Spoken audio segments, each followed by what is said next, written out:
approach to conducting research. It involves the collection, analysis, and interpretation of data to answer research questions and test hypotheses. The first step in research methodology is to define the research problem or question.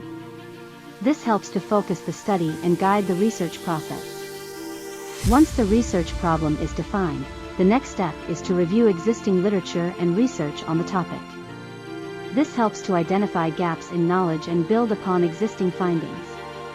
After reviewing the literature, researchers need to select an appropriate research design.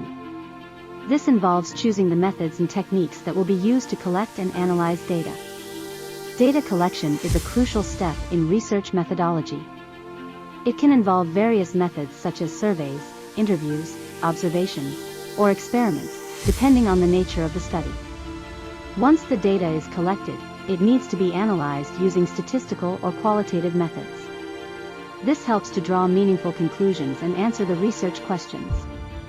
The final step in research methodology is to interpret and present the findings.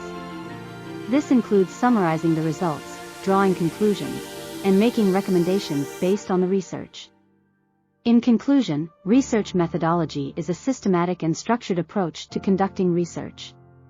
It provides a framework for researchers to gather and analyze data in order to generate knowledge and contribute to their field.